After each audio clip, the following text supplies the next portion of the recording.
Fun fact today, this video game that I'm reviewing uses the same song that is heard at the end of the original Teenage Mutant Ninja Turtles live-action movie.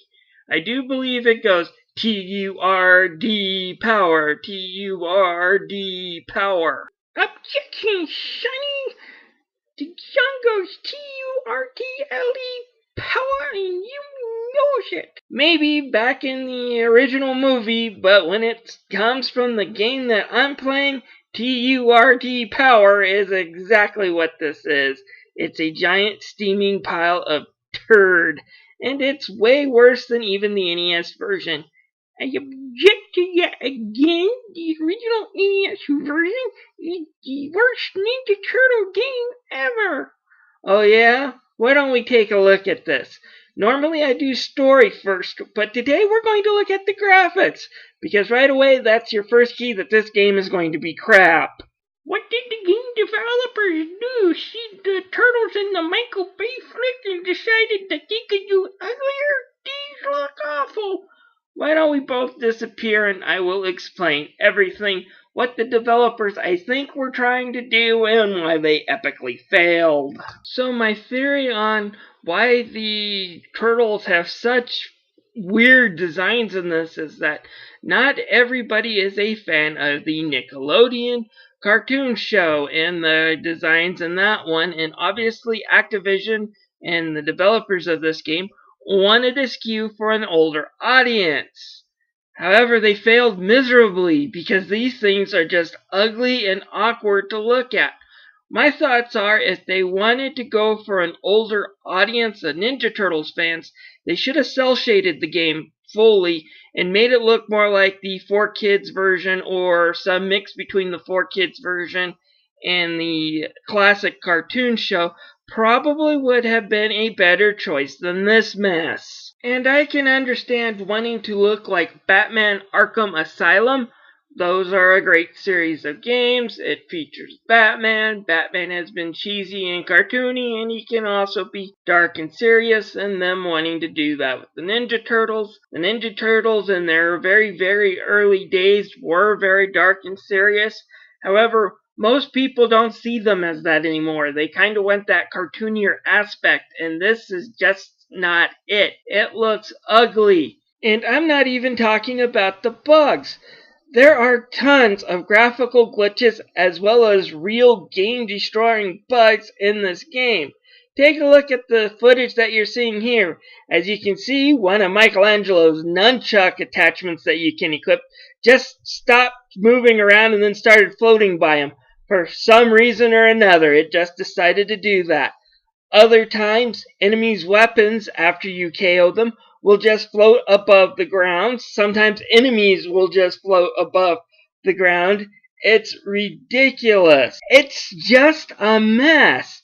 They're ugly to look at, and then when you have all these other glitches on top of it, it's like no thought went into quality assurance when it comes to this game. And it just gets worse once we get into the gameplay. But I'm not even done belly aching about the graphics yet. The camera, when you enter areas where you're free roaming after you're done with fights, follows you way too closely. You can't see power items. You can't see where you're going half the time. And that's another problem with the game. Oftentimes navigation is hard. You're not given clues on where you can even go. Very well, at least. Occasionally things will glow, but you're not given clues what you can climb on, what you can jump over, or what direction you're specifically were supposed to go. No compass, no maps, no arrows, no nothing. I spent 20 minutes just searching around the subway trying to figure out where to go, and I thought the game had glitched and broken, only to find out that I was supposed to actually jump up on the roof of one.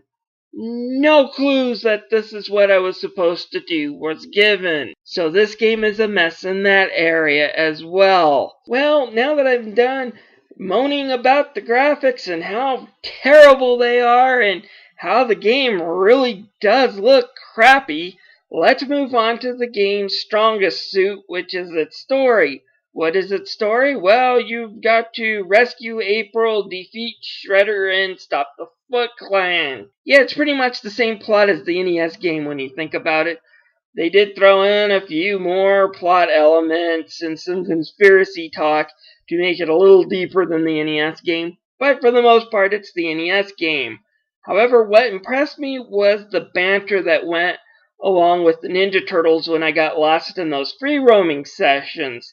And yes, these conversation dialogues do get old after a while, especially when you consider how easy it is to become lost in this game. But still, these dialogues were well written, and it gave personality to each of the turtles pretty well as did some good jokes on the past incarnations of the turtles. Dream, you opened your mouth and my voice came out. I mean, that's weird, right? That right there is a perfect example of a great joke about the classic series.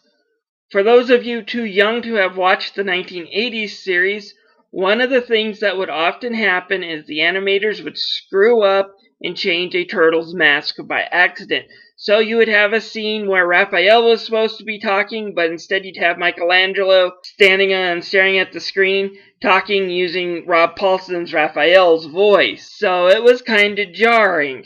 However, nowadays, people who are geeks like me kind of tend to poke fun of the original series because of this, and I thought that was a great gag.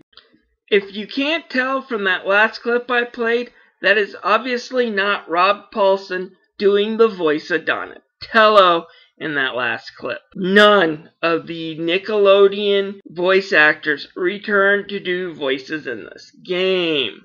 Despite the fact that this game does try to have a different presentation from the Nickelodeon cartoon, they're still heavily referenced to it. The Shredder that you see during the cutscenes with the burnt face, that's a Nickelodeon show trait.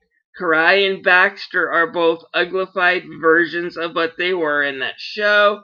Same thing with the Crane.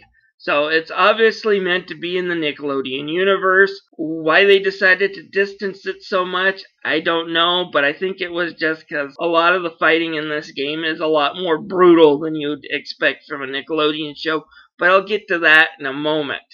What you do need to know about the voice actors in this game is they are still top-notch.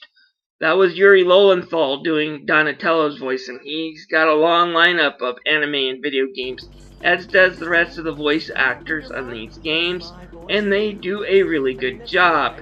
If Nickelodeon ever wanted to do a dark spin-off of the Ninja Turtles and make it more darker than their current one, the list of voice actors for this game would fill the jobs nicely. They represent each turtle nicely, so I don't really mind the change in voice actors, but I do question whether or not getting away from the Nickelodeon show was a smart idea or not. As far as the sound effects go, they're pretty good. You get a lot of really great combat sound effects, and a lot of the sound effects that play when you do a big hit really help bring you into the action. So overall, like the original NES Ninja Turtles game, the sound is the one silver lining in this very dark and gray cloud. Time to go on to the gameplay. Alright, let's get started on the mess that is the gameplay. It's just crap. But what sucks is that there are signs that this could have been one of the better Teenage Mutant Ninja Turtles games. It has one of the deepest combat systems in a Teenage Mutant Ninja Turtles game. Yes, it rips off a lot from Batman Arkham Asylum, but if you're going to steal from the best. It's got a lot of combos that you can learn. It's got a lot of special moves to really spice up the action. The action can be fluid and fast, and it's a lot of fun when the system is working right. Throw in an RPG element where you can actually upgrade your turtles and learn new moves through an RPG-esque tree, and you have something that could have been really great. Unfortunately, it's hampered just by the lack of quality in this game.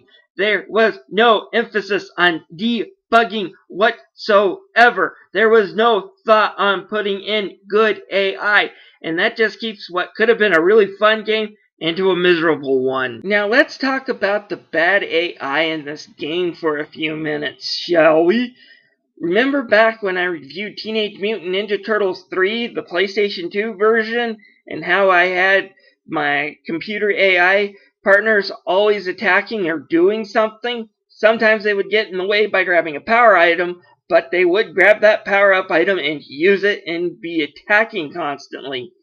Here, it is the complete opposite. There were plenty of times, say during boss fights, where we could have teamed up and really put the kibosh on an enemy, only to have them stand around dumbstruck like idiots. They get hit way too often, and they don't really seem to help put away their share of the enemies. It makes it frustrating, and yes, I understand this is supposed to be an online game where you go online and team up either with friends or strangers on the internet to play. However, if that is the case and you're not going to put in a decent AI, then it should be online only anyway. This AI sucks. Enemies aren't that much better, sometimes just standing around waiting to be hit, and the game's not any fun. This actually becomes worse in the way they deal with the power-ups and health items. Each turtle carries their own items that they pick up. They're not shared in the group. So if a turtle gets KO'd and is holding an item that you might want or need to use, then you're not going to use it unless you revive them. To revive them, you need to find a pizza. Each turtle carries their own sets of pizzas. And then to revive them, you have to use one by holding RT and LB next to them and hope that you can wake them up before you get hit by an enemy, especially during a boss fight. Now, if the turtle that you're waking up has their own pizza, that pizza will be used. If not, you're going to have to waste the pizza. Your current turtle's inventory. I would say this makes managing your inventory a necessity. However, with the game's bad AI, you're just going to be going through so much health power-ups and pizzas that it's just frustrating. The game can't keep up with just the amount of health items you have to use because the AI that is accompanying you is not smart enough to fight efficiently on its own. Now let's talk about the problems with that leveling up system. On the surface, this is a great idea. I get to use EXP that I learned from combat to power up my turtles. Each turtle's moves are slightly different from each other. I can equip new moves, and there's lots of them to equip and a lot of stats boosts to give my individual turtle. And it is a great idea. Here's the problem. They want you to go back and grind through other stages to get up enough EXP to unlock enough stuff to make the combat tolerable for later stages. This is garbage in my opinion, mainly because if you don't have your turtles leveled up, you will not survive the last few stages, and having it a grind fest is just not fun. Now, I've already talked about the graphics bugs a little bit. Let's go into some of the other bugs that this game have that just kill it from being any type of enjoyable. First, there are times where your turtle will get stuck. Some of them are kind of funny. For example, in this scene we see Raphael show off the rare flying turtle ninjutsu move. Okay, he's actually just stuck on that rail that he's actually several feet above, but he can easily spin off it and does. But there are times where your turtle will fall through the floor just a few feet and then he won't be able to move, forcing you to switch to another turtle, and that turtle won't be available again until you move far enough away from him to where he teleports back into the fight. This is BS. It shows there's no quality assurance that went with this game. And then there's bugs that are even more crippling. For example, when I went back through stage 1 again to grind, I jumped on the train before the turtles' conversation about the train had ended, had to wait on top of the train stuck until they were done with that conversation, which would be bad enough. However, after I defeated Karai, rather than skipping to the scene that ends the stage, she just disappeared and the game got stuck. I had to reset. I don't have any footage of it since I was replaying the stage and didn't want to record, but it did happen, and there were other instances where the game just stopped. And I'll be brutally honest here, if this game was any more buggier, it would have been on the Xbox One or PS4. Finally, I should mention that there is an arcade mode extra that unlocks as you proceed through the game, and it's actually not bad take on the classic Turtles in Time formula here. Again, it's not great. You still have a lot of the graphical bugs that you see in the main game, but this is actually a pretty fun extra mode. Unfortunately, this game has no online options when it comes to this mode, and that is a disappointment. Still, it is a cool extra, and I guess I gotta give it at least one good point in that area. Now let's round out this review here, shall we? This game could have been good. It has some decent ideas on combat. It has some decent ideas on an RPG formula. It is deeper than a lot of other Turtle games. However, it feels like it was rushed to meet the last Microsoft Xbox Summer of Arcade. This was the last game released in that program, which is a shame. This program brought us games like Dust and Shadow Complex. It also brought us Teenage Mutant Ninja Turtles in Time Reshelled, but that game looks like a masterpiece compared to this turd that I had just finished playing. There is plenty of evidence to show that this game had no time whatsoever in the debugging stages. You fall through floors, graphical glitches happen all the time, and the characters are playing ugly on top of that. And when you just deal with the crappy AI, if you don't have 4 players, and the game just crashes down upon itself. And it's such a shame, because this game could have been really good. And it also brings up the question when it comes to what I'm reviewing next. Is a game that has no bugs and has had quality assurance, but has no fun ideas, better than a game that's buggy as heck, but at least had 1 or 2 good ideas? Well, we'll find out next time as I review Teenage Mutant Ninja Turtles. Well, that's the title of the game, but don't be confused with the NES one. This is based off the Nickelodeon property, and it's for the Xbox 360. And finally, one last rant against this game. Do you know what life was like for those of us who owned a Wii U or a PS3 when this game came out? It was like a freaking hurricane, because we were playing DuckTales Remastered. Microsoft actually delayed that game a month just so they could release this one. Poor choice, Microsoft. Poor choice. Ironically, WayForward, the developers of DuckTales Remaster, have also made a Teenage Mutant Ninja Turtles game, and I hope to review it by the end of the week.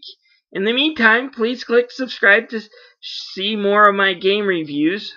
As far as giving this game an actual score, I give it a 1 out of 5. I can only recommend it to people who are diehard Ninja Turtles fans, and only when it's like on a 90% off sale where you can get it for like $1 or a little bit more. And only if they have a very patient mindset when it comes to this game. Everybody else should just stay away.